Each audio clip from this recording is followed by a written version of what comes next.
레위기 23장 43절 말씀 한 목소리로 봉독하시도록 하시겠습니다. 이는 내가 이스라엘 자손을 애굽 땅에서 인도하여 내던 내 초막에 거주하게 한 줄을 너희 대대로 알게 함이니라. 나는 너희의 하나님 여호와이니라. 아멘. 네, 이는 내가 이스라엘 자손을 애굽 땅에서 인도하여 내던 때에 어디에서 초막에 거주하게 한 줄을 너희 대대로 알게 하려 함이니라. 나는 너희의 하나님 여호와이니라 라고 말씀하고 있습니다.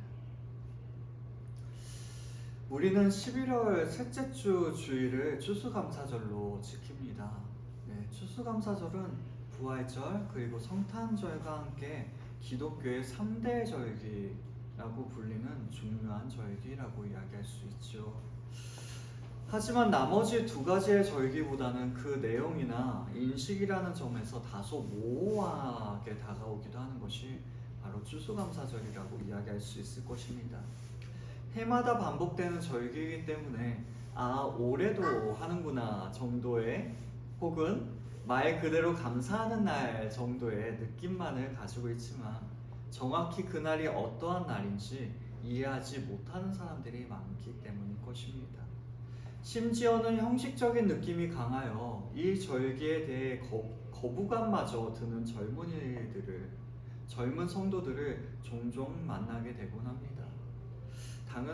당연하게도 그들의 생각은 잘못된 것이지만 또한 그렇게 생각하는 사람들이 있다는 사실 자체가 씁쓸한 마음을 금치 못하도록 하는 것이죠.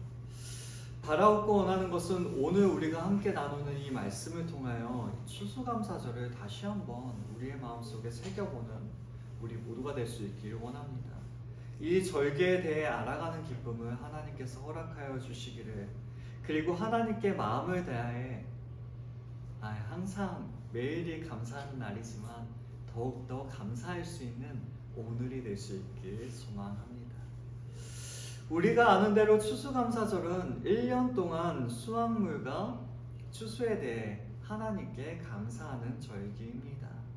하지만 이 절기는 다른 절기들과 같이, 예를 들어 이스라엘의 애굽에서 해방된 날을 기념하는 유월절, 보리 수확의 첫 이삭 한 단을 드리는 초실절, 새해 첫날을 하나님께 드리는 나팔절과 같이 성경에 기록되고 나타나는 절기는 아니라는 사실입니다. 그렇다면 추수감사절은 어떠한 절기일까요? 추수감사절을 영어로 바꾸게 되면요, 땡스 기빙 데이. 네, 우리 많이 들어봤죠. 네, 영어로는 땡스 기빙 데이가 바로 추수감사절입니다. 1620년경에요, 종교적인 박해를 받았던 영국의 기독교인들이 신앙의 자유를 찾아 메이플라워호라는 배를 타고 신대륙으로 떠나게 되었습니다. 배 위에서 질병으로 시달리던 66일간의 어려운 항해를 거쳐 드디어 신대륙에, 즉 미국에 도착하게 되었던 것입니다.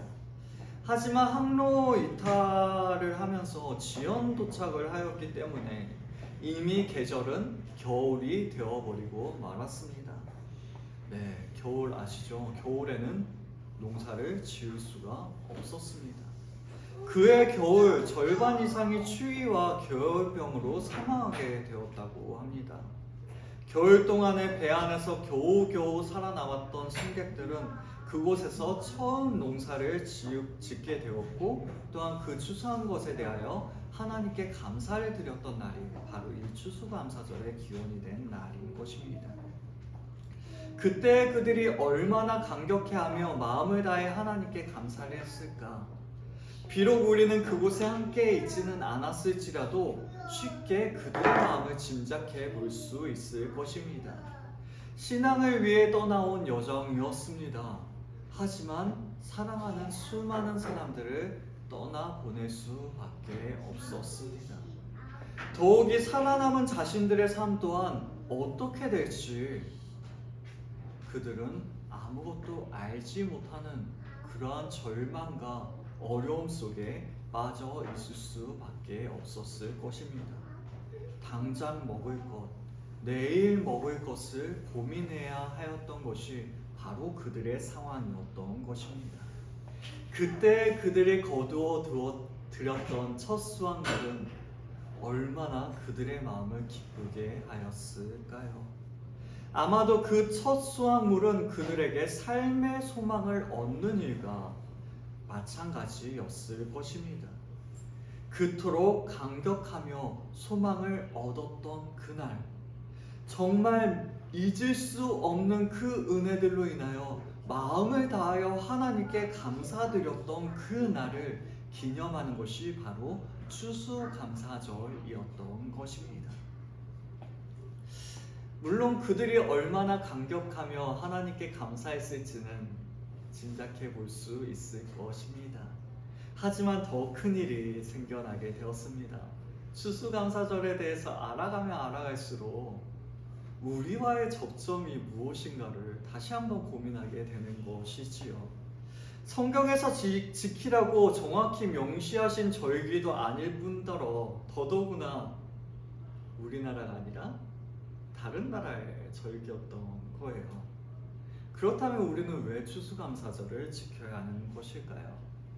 결론부터 말씀을 드리자면 추수감사절은 성경을 해석하여 의미를 부여한 결과 지키게 된 절기라고 이야기할 수 있습니다. 다시 말해 정확히 성경에서 기록한 절기는 아니지만 성경 속에 있는 그 내용들을 해석하여 또한 우리에게 적용한 절기가 바로 추수감사절이다 라고 이야기할 수 있는 것입니다. 이러한 일의 대표적인 예가 바로 우리가 지키고 있는 주일이라고 이야기할 수 있을 것입니다. 유대인들의 하루의 개념은 우리의 개념과는 사뭇 다르다고 이야기할 수 있어요. 물론 지금은 24시간을 도입하고 있기 때문에 한밤중이지만 일반적으로 우리는 하루의 시작을 언제라고 생각하죠? 아침에 해가 뜰 때 하루가 시작한다라고 우리는 일반적으로 생각하게 됩니다. 하지만 유대인들이 생각하는 하루의 시작은 저녁에 해가 질 때 하루가 시작한다고 그들은 생각해요. 그래서 다윗이 저녁에 궁궐이를 걸을 때 자신의 몸을 씻고 있는 바스바를 보게 되죠. 그래서 이제 범죄하게 되는 안 좋은 사건으로 이어지게 되는데, 즉 저녁에 몸을 씻는다는 것은 하루의 시작인 그 시간에 몸을 씻고 있는 것. 다시 말해 유대인들에게는 저녁이 바로 하루의 시작이라는 것이 당연한 개념이었다는 것입니다. 그러하기 때문에 유대인들에게 있어서 안식일은 금요일 저녁 해 지는 순간부터 토요일 해 지기 전까지가 안식일이에요. 다시 말해 하나님께서 우리에게 안식일을 지키라고 말씀하셨던 그 안식일은 금요일 저녁부터 토요일 낮까지가 안식일이다라고 이야기할 수 있는 것이지요. 그래서 대표적인 이단들 중에 하나인 제7일 안식일교는 이 사실을 지적하면서 일요일은 태양신을 섬기는 날이다. 그러하기 때문에 교회들이 섬기고 있는 지키고 있는 일요일은 잘못된 것이다. 우리는 토요일을 지켜야 한다라고 주장하고 있는 것입니다. 하지만 우리는 일요일을 주일로 지키고 있습니다. 이미 답이 나왔죠. 일요일이 누구의 날이요? 주님의 날. 주일입니다. 토요일 다음이 일요일이기 때문에 우리는 일요일을 지키는 것입니다. 왜요? 안식 후 첫날 무슨 일이 일어났죠? 예수님의 부활. 안식 후 첫날, 즉 예수님의 부활을 기념하는 날로 이미 초대교회 때부터 일요일을 주일로 지켜왔습니다. 왜 그렇습니까? 주일, 다시 말해 주님의 날, 예수님의 죽으심과 부활하심으로 안식일은 이미 성취되었기 때문입니다. 그러하게 어떠한 한 날을 정해서 지키는 것이 아니라 우리에게 있어선 매일이 안식일이다 라고 이야기할 수 있는 것이지요. 무엇을 통해서? 예수님의 죽으심과 부활하심을 통하여. 그러하기 때문에 절기로서의 이 안식일은 종결되었습니다. 다만 우리는 그 주님의 부활을 매일매일 기념하며 일요일을 주일로 지키고 있는 것일 뿐입니다. 이와 같이 명확한 한 날을 지키는 개념이 아니라 성경에서는 말씀하시는 그 의미에 따라 이렇게 안식일이 토요일에서 일요일로 옮겨지게 되었던 것입니다. 마찬가지입니다. 추수감사절 또한 성경에서 말씀하고 있는 그 말씀을 해석하여 우리에게 적용하고 있는 절기인 것이지요. 그 기초가 되는 것이 바로 초막절이라고 이야기할 수 있습니다. 오늘 우리가 읽은 말씀 속에서도 초막에 거주하였던 그 일들이 바로 초막절의 근원이 되어집니다. 초막절은 초막, 즉 풀이나 나뭇가지 같은 것으로 임시처소를 만들어서 거기에 거주하며 기억하는 절기라고 이야기할 수 있습니다. 지금으로 따지면 마치 텐트 같은 걸 쳐서 거기 안에 머물고 집이 있음에도 불구하고 너무나도 안정적인 집이 있음에도 불구하고 그 옆에 텐트를 쳐서 마치 간이의 집, 즉 언제든지 떠날 수 있고 그 떠돌이의 삶을 살았던 그 일들을 기억하는 것이 바로 초막절이라고 이야기할 수 있는 것이지요. 이스라엘 백성들의 초막은 가장 먼저 떠올리게 하는 이미지가 있습니다. 그것은 바로 광야의 40년간의 간의 여정이라고 이야기할 수 있습니다. 다시 말해 출애굽 당시 광야 40년 동안 그들이 살아왔던 그 일상을 기억하는 것입니다. 왜 광야의 40년간의 여정을 기억해야 할까요? 그 여정이 바로 하나님께서 함께하여 주시고 하나님께서 지켜주셨기 때문에 살아올 수 있었던 여정이기 때문입니다.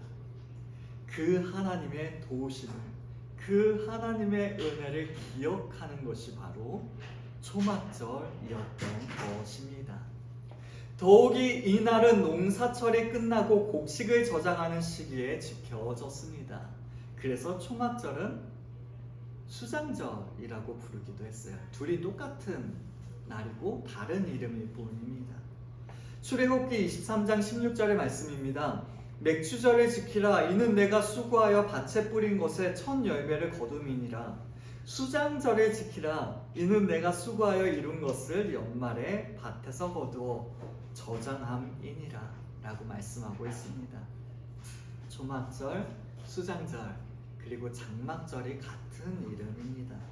수장절은 지난 시간 동안 하나님께서 복을 주셔서 풍성한 곡식을 거두게 하신 것을 저장하며 감사하는 절기라고 이야기할 수 있어요.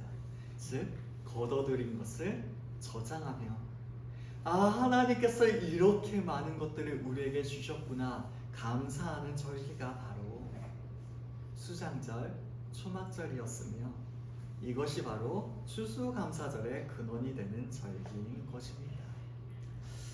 우리는 다시 한번 이 절기의 의미를 더욱더 깊이 알아가기를 원합니다. 그러하기 위해선 가장 먼저 출애굽을 다시 한번 살펴볼 필요가 있어요. 출애굽은 대표적으로 하나님의 은혜를 이야기할 수밖에 없는 사건이었습니다. 우리가 알다시피 출애굽은 애굽에서 종살이를 하다가 하나님의 인도하심을 통하여 그곳에서 건져냄을 받아 약속의 땅으로 나아가는 여정의 그 출발의 사건이다 라고 이야기할 수 있습니다. 참으로 놀라운 것은 이 일은 아브라함에게 먼저 약속되어졌던 사건이라는 사실입니다. 창세기 15장 13절과 14절의 말씀입니다. 여호와께서 아브라함에게 이르시되 너는 반드시 알라. 내 자손이 이방에서 객이 되어 그들을 섬기겠고 그들은 400년 동안 내 자손을 괴롭히리니 그들이 섬기는 나라를 내가 징벌할지며 그 후에 내 자손이 큰 재물을 이끌고 나오리라. 이미 400년보다 더 이전에 아브라함에게 먼저 말씀하셨습니다. 그 이야기에는 무엇이냐? 하나님께서 미리 계획하셨고, 그리고 이제는 하나님의 그 계획을, 그 약속을 실행하여 주신 사건이 바로 출애굽임을 우리에게 말씀하여 주시는 것입니다. 이스라엘 백성들이 우리는 더 이상 이 압제 아래서 못 살겠다, 우리가 뒤집어 엎고 나아가자 하여서 생겨난 일이 출애굽이 아니라는 이야기입니다. 하나님의 은혜가 아니었다면, 심지어 그 사람들이 계획을 세웠을지라도 출애굽은 실패하고 말았을 것입니다. 그들은 다시 돌아가 노예로 계속해서 그곳에 남아 있을 수밖에 없었을 것입니다. 하나님께서 계획하여 주셨기 때문에, 그리고 하나님께서 약속하셨던 그 일들을 이루어 주셨기 때문에 출애굽은 일어날 수 있었습니다. 오직 하나님의 은혜로 인하여 경험하게 된 것이 바로 출애굽 사건이었던 것이었습니다. 10가지의 재앙도 마찬가지입니다. 10가지의 재앙은 당시 애굽 사람들이 가장 믿고 의지하던 대표적인 이방 신들을 하나님께서 부수신 사건이었습니다. 피, 개구리, 이, 파리, 그러한 모든 것들이 이방 신들을 상징하는 것이었습니다. 이는 세상 사람들이 믿고 의지하였던 그 모든 것들, 그때에는 신들을 의지하였죠. 지금 우리가 의지하는 것은 돈, 명예, 수많은 일들, 성공, 그것들을 우리는 의지하며 살아가고 있습니다. 하나님께서는 그 모든 것들을 부수신 사건이 바로 이 10가지의 재앙의 사건이었던 것입니다. 이는 세상 사람들이 믿고 의지하는 그 모든 것들보다 더욱더 능력이 있고 힘이 있으며 의지할 만한 분이 바로 하나님이심을 나타내 보여주셨던 사건이 바로 이 10가지의 재앙이었던 것이에요. 10가지의 재앙을 두 눈으로 보며, 그리고 이스라엘 백성들은 하나님께서 우리와 함께하여 주신다는 그 사실을 온몸으로 느끼며 체험하였던 것이, 다른 그 어떠한 것이 우리를 도와주는 것이 아니라 오직 하나님께서만 우리를 도우실 수 있다라는 사실을 온몸으로 경험했던 것이 바로 이 10가지의 재앙 사건이었던 것입니다. 즉, 출애굽은 하나님의 은혜가 전제되는 사건이었습니다. 이는 결국 신약에서 말씀하는 구원의 사건이 바로 출애굽의 사건입니다. 즉, 종되었던 곳에서의 출애굽. 마치 청교도들이 종교의 자유를 찾아 자신의 터전을 떠나온 것과 같이, 그리고 우리가 구원을 경험한 그 모든 것들이 바로 하나님의 은혜로 말미암아 이루어진 사건임을 우리에게 말씀해 주시는 것입니다. 이 은혜는 출애굽의 사건에서뿐만이 아닙니다. 그 시작에서부터 하나님의 은혜로 이루어진 것일 뿐만 아니라 계속하여서 우리에게 이루어지는 것이 바로 하나님의 은혜인 것입니다. 종되었던 사람들이 이제는 자유한 삶을 얻게 되었습니다. 종이 자유한 사람이 되었습니다. 그러면 반드시 일어나야 되는 것은 바로 삶이 변화되어져야 합니다. 삶의 형태가 바뀌어져야 하는 것입니다. 이제는 종의 습관을 벗어버리고 자유한 사람으로 새로운 삶의 모습을 입어야 합니다. 그 일을 위하여 하나님께서는 율법을 주셨습니다. 하나님의 백성들은 이렇게 살아야 한다라고 가이드라인으로 주신 것이, 그 삶의 법규로 주신 것이 바로 율법이었습니다. 우리를 얽매고 야 너네들 이렇게 살지 않으면 혼날 거야 라고 우리에게 겁주기 위해서 우리에게 주신 것이 율법이 아니라는 것입니다.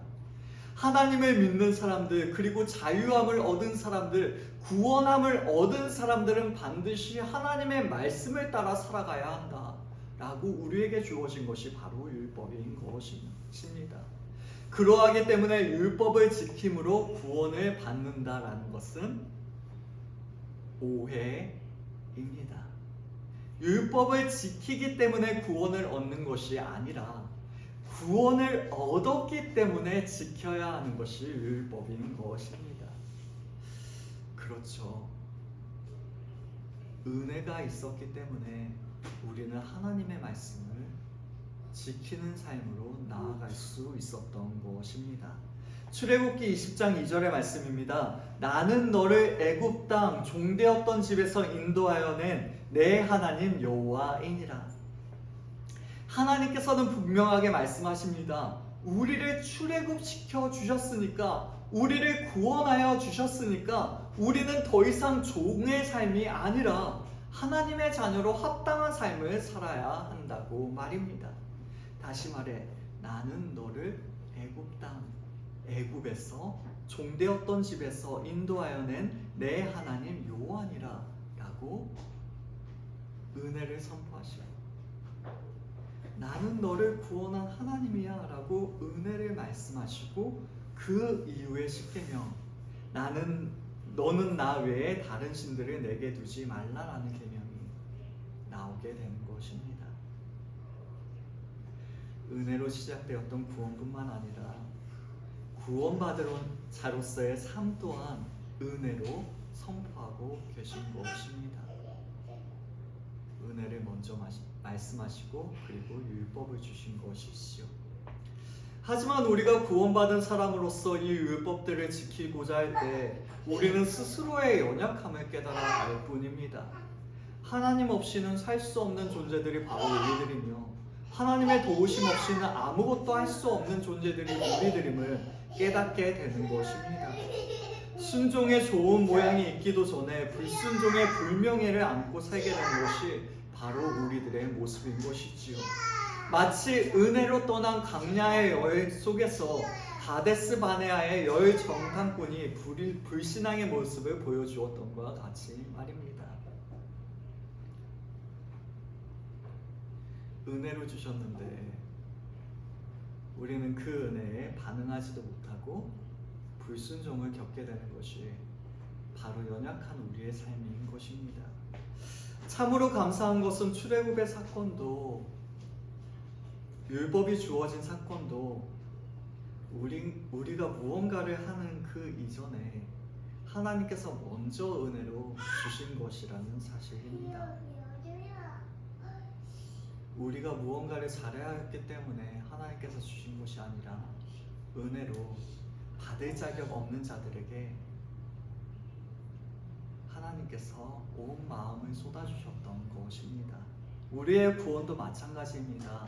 우리가 잘나고 훌륭하며 성공하고 능력이 있어서 우리가 하나님께 무언가를 행하여 드렸기 때문에 우리에게 이루어진 것이 아닙니다. 요한일서 4장 10절의 말씀입니다. 사랑은 여기 있으니 우리가 하나님을 사랑한 것이 아니요 하나님이 우리를 사랑하사 우리 죄를 속하기 위하여 화목제물로 그 아들을 보내셨습니다. 다시 한번요. 사랑은 여기 있으니 우리가 하나님을 사랑한 것이 아니요 하나님이 우리를 사랑하사 우리 죄를 속하기 위하여 화목제물로 그 아들을 보내셨습니다. 사랑은 여기 있습니다. 우리가 하나님을 사랑한 것이 아닙니다. 하나님께서 먼저 우리를 사랑하셨습니다. 은혜는 여기 있습니다. 받을 자격조차 없는 우리들에게 하나님의 마음이, 아버지의 그 간절한 마음이 먼저 부어집니다. 비록 우리는 연약하여 쓰러지고 넘어지고 낙심하는 인생이지만 하나님께서 먼저 사랑하신 그 사랑으로 우리를 안아주십니다. 눈앞이 깜깜하여 소망조차 갖지 못하는 우리의 인생에 우리가 감당조차 하지 못할 만큼 후회되어 누르고 흔들어 넘치도록 은혜를 부어주십니다. 우리의 모든 인생의 여정을 하나님의 사랑과 은혜로 걷게 하여 주십니다. 실제로 하나님께서는 그렇게 하셨죠. 이스라엘 백성들이 불순종함으로 인하여 40년 동안 광야를 떠돌게 되었습니다. 다른 누구의 잘못이 아니라 바로 자기 자신들의 죄악으로 인하여 떠도는 인생이 되어버리고 말았습니다. 그럼에도 불구하고 그들을 지키신 분이 계셨습니다. 그분은 바로 하나님이셨죠. 비록 죄악으로 인하여 고단한 인생을 살아가게 되었지만 그들을 지키신 분은 바로 하나님이셨습니다. 먼저 출애굽기 13장 21절의 말씀입니다. 여호와께서 그들 앞에서 가시며 낮에는 구름 기둥으로 그들의 길을 인도하시고 밤에는 불 기둥을 그들에게 비추사 낮이나 밤이나 진행하게 하시니, 하나님께서는 인생의 뜨거운 햇빛을 피할 구름 기둥을 우리에게 허락하여 주셨습니다. 그 뜨거운 햇빛을 가리는 구름으로 우리를 지켜주셨죠.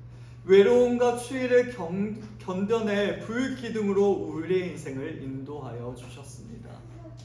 정말 우리의 마음이 외로울 때, 정말 우리가 그 추위 가운데 떨 때에 불기둥으로 우리를 위로하여 주셨던 것입니다. 더욱이 하나님께서는 우리의 앞에서 가시며 라고 말씀하고 있습니다. 저는 개인적으로 능력이 있고 없고를 떠나서요, 정말로 믿을 수 있는 사람, 신뢰할 수 있는 리더가 있다면요, 그 사람은 아마도 등을 보여주는 사람일 것이라고 저는 생각해요. 등을 보여준다는 것이 무엇인가요? 먼저 앞에서 솔선수범을 하는 사람, 먼저 앞장서서 나아가기 때문에 뒤에서 따라오는 사람은 그 리더의 등을 보게 되는 거죠. 먼저 앞서서 행하는 그 사람이라면 능력이 있고 없고를 떠나서 정말로 믿을 수 있는 사람이라고 저는 생각을 합니다. 하나님께서 우리의 인생길 앞에서 가셨다라고 말씀하고 있어요. 비록 능력이 없는 사람일지라도 앞에서 등을 보여준다면 우리는 믿고 따라갈 수 있는데, 그 능력의 하나님께서 우리의 인생길 앞에서 먼저 나아가신다고 말씀하고 계십니다. 우리를 도우시고 보호하시며 여기까지 인도하여 주시는 그분이 바로 하나님이신데, 그분께서 우리의 앞에서 우리를 인도하여 주셨기 때문에 우리는 너무나도 그분을 믿으며 그분을 따라갈 수 있는 것임을 우리에게 말씀하여 주시는 것이지요. 구름 기둥으로 불 기둥으로 우리를 보호하여 지켜주시는 그분께서 우리의 앞서 서 계시는 그분이심을 우리에게 말씀하여 주시는 것입니다. 우리는 그 하나님께서 인도하여 주셨기 때문에, 앞서 가시며 우리를 인도하여 주신 그분께서 계셨기 때문에 우리는 여기에 이 자리에 있을 수 있는 것입니다. 가장 신뢰할 수 있는 그 인도자가 강야와 같은 우리의 인생을 이끌어 주셨던 것입니다. 뿐만 아닙니다. 신명기 8장 4절의 말씀입니다. 이 40년 동안에 내 의복이 헤어지지 아니하였고 내 발이 부르트지 아니하였느니라. 저는 다른 어떠한 것보다 이게 가장 큰 기적이 아닌가 생각이 듭니다. 40년 동안 의복이 헤어지지 않았대요. 40년 동안 발이 부르트지 않았다고. 그들의 옷이 강철 옷이었기 때문에 옷이 헤어지지 않았던 것이 아닙니다. 그들이 광야의 전문가들이었기 때문에 발을 잘 관리하여서 부르트지 아니하였던 것도 아니었습니다.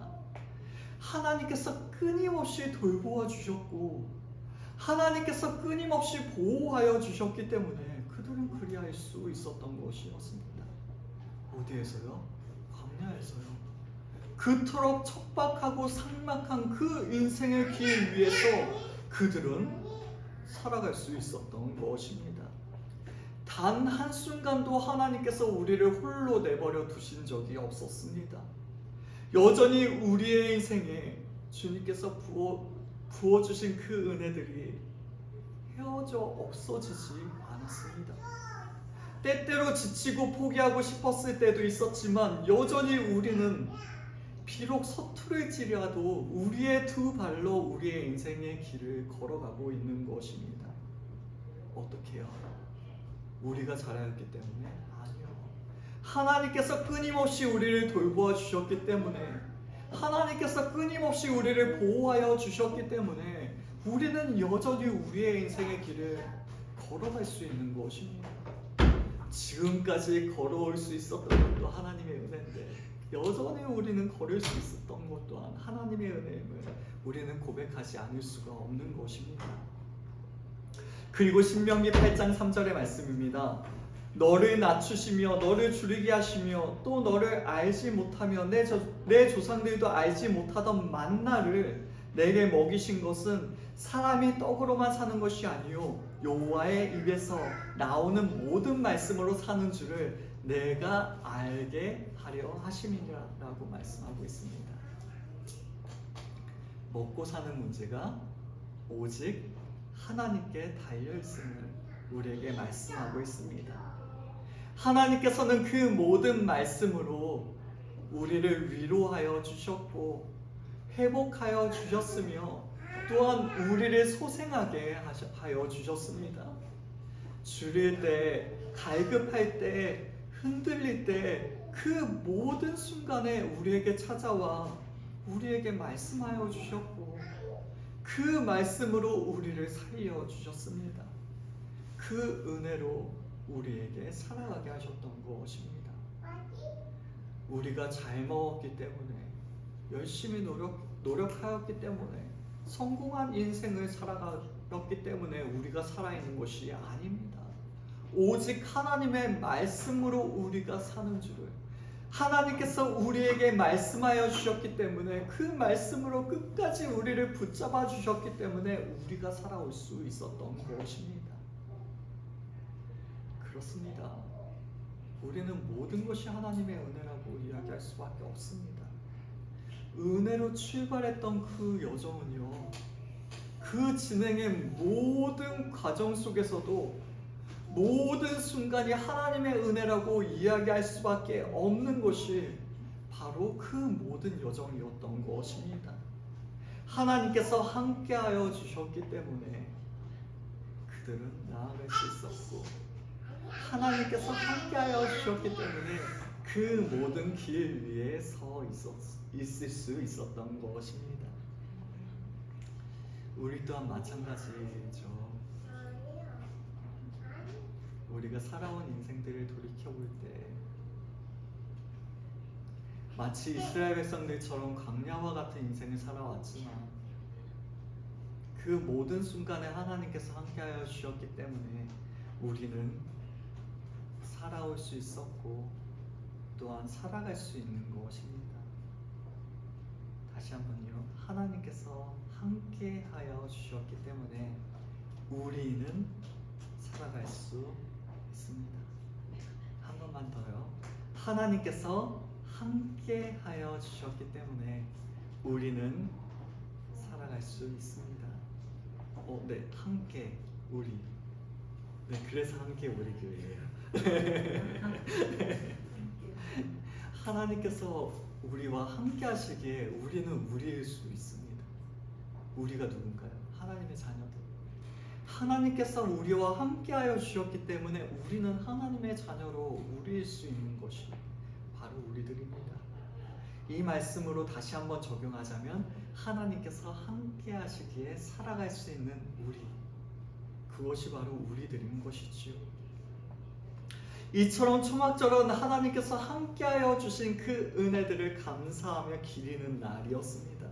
레위기 23장 43절의 말씀입니다. 이는 내가 이스라엘 자손을 애굽 땅에서 인도하여 내던 때에 초막에 거주하게 한 줄을 너희 대대로 알게 함이니라. 나는 너희의 하나님 여호와이니라. 나는 누구의 하나님? 너희의 하나님 여호와. 다시 말하면 너희의 하나님, 우리의 하나님, 나의 하나님 여호와이심을 우리에게 말씀하여 주시는 것입니다. 우리의 하나님께서 베풀어 주신 그 모든 은혜들에 대하여 감사드리는 절기가 바로 오늘 추수감사절인 것입니다. 그러하기에 우리는 하나님께 감사드리지 않을 수가 없는 것입니다. 하나님의 은혜들을 기억할 때, 우리들에게 베풀어 주신 그 은혜들을 기억할 때 우리는 감사하지 않을 수 없는 것입니다. 가장 먼저로는 우리는 구원해 주신 그 은혜에 감사해야 합니다. 우리를 먼저 하시고 먼저 사랑하여 주시고 은혜로 구원하여 주셨음에 우리는 감사드려야 하는 것입니다. 또한 우리는 우리와 함께하여 주시며 우리를 돌보아 주시는 그 하나님께 감사드려야 합니다. 우리의 모든 인생을 인도하여 주시고 돌보아 주시며 책임져 주시는, 마치 하나님의 전부인 것처럼 우리의 인생을 책임져 주시는 그 하나님께 감사드려야 하는 것입니다. 바라고 원하는 것은 올 한 해를 되돌아보며 우리의 삶 속에서, 우리의 인생 속에서 함께 하셨던 그 하나님의 수많은 일들에 대하여 기억하고 감사할 수 있는 우리 모두가 될 수 있길 부탁을 드립니다. 저는 올해 가장 감사하는 제목이 있다면 바로 우리 교회라고 이야기할 수 있을 것 같아요. 아무리 돌이켜봐도 제가 한 일은 아무것도 없는 것 같습니다. 하나님께서 도우셔서 여기까지 왔다는 것 자체가 정말 저에게는 감사하지 않을 수가 없는 것 같아요. 여전히 앞이 보이지가 않아요. 네, 여전히 염려되고 걱정이 됩니다. 그래서 사실 막 다른 데로 도망가고 싶은 마음도 너무 많이 들었고, 다시 부교육자로 도망가고 싶고, 그 편안한 그 삶이 저에겐 굉장히 큰 유혹처럼 다가올 때도 있었습니다. 또 뭘 해야 될지도 아직도 모르겠어요. 너무나도 막막한 게 우리 교회고 또한 지금 이 자리인 것 같습니다. 하지만 하나님께서 여기까지 도와주셨다면, 하나님께서 여기까지 함께 해주셨다면 앞으로도 하나님께서 도와주실 것이고 앞으로도 함께하여 주실 것이라고 저는 믿어요. 그토록 신뢰할 만한 분이 먼저 가시고 저에게 등을 보여주시며 앞서 가시는데 제가 두려워하고 주저할 필요가 있을까요? 그럴 필요는 없을 것 같습니다. 하나님께서 함께하여 주셔서 시작한 일이니 그 모든 과정에서 하나님께서 돌봐주실 것이고 이 일이 마치기까지 하나님께서 인도하여 주실 줄로 믿습니다. 그러하길 두려워하기보다, 염려하는 것보다 감사해야 될 때가 바로 지금이 아닐까 생각이 됩니다. 물론 마음 써주시고 지지해 주신 우리 부모님들, 하나님께서 저에게 보내주신 가장 소중한 사람들이겠죠. 그리고 믿어주고 함께해주고 견뎌주는 우리 가족들, 항상 감사하지 않을 수가 없습니다. 그리고 가장 큰 우리 인도하여 주신 하나님께 감사하지 않을 수 없는 것이죠. 이거 저의 개인적인 이야기입니다. 이 이야기를 바로 여러분들께도 적용해 보시고 우리 아버지 그리고 그 모든 삶 속에서 올해도 인도하여 주신 그 하나님 아버지를 기억할 때 우리는 감사하지 않을 수 없을 것 같습니다. 사랑하는 우리 가족과 또한 우리 아이까지도 하나님께서 인도하여 주신 것을 기억할 때 우리는 감사하지 않을 수가 없겠죠. 제가 너무나도 좋아하는 말씀이에요. 신명기 1장 31절의 말씀입니다. 광야에서도 너희가 당하였거니와 사람이 자기의 아들을 안는 것 같이 너희의 하나님 여호와께서 너희가 걸어온 길에서 너희를 안으사 이곳에까지 이르게 하셨느니라. 다시 한번요. 신명기 1장 31절의 말씀입니다. 광야에서도 너희가 당하였거니와 사람이 자기의 아들을 안는 것 같이 너희의 하나님 여호와께서 너희가 걸어온 길에서 너희를 안으사 이곳까지 이르게 하셨느니라. 마치 우리 부모님이 자기 자녀들을 안아주는 것처럼 우리 아버지가 우리 아들을 안는 것처럼 우리 어머니가 우리 딸을 안는 것처럼 하나님께서 우리를 안아주신다고 말씀하고 있습니다. 우리가 걸어온 이 강야와 같은 인생길 위해서 우리가 잘 걸어왔기 때문이 아니라 하나님께서 우리를 안고 걸어주셨기 때문에 우리가 이곳까지 올 수 있었음을 말씀하고 있는 것이지요. 우리의 인생을 돌이켜볼 때 은혜가 아닌 것이 하나도 없는 것입니다. 바라옵고 원하는 것은 이 하나님께서 베풀어 주신 은혜들을 우리가 다시 한번 기억할 수 있길 소망합니다. 그리고 그 은혜들을 기억하며 하나님께 감사할 수 있는 우리, 두려워하거나 주저하는 것이 아니라 정말 감사함으로 그 하나님 안에 붙잡을 수 있는 우리 모두가 될 수 있길 원합니다.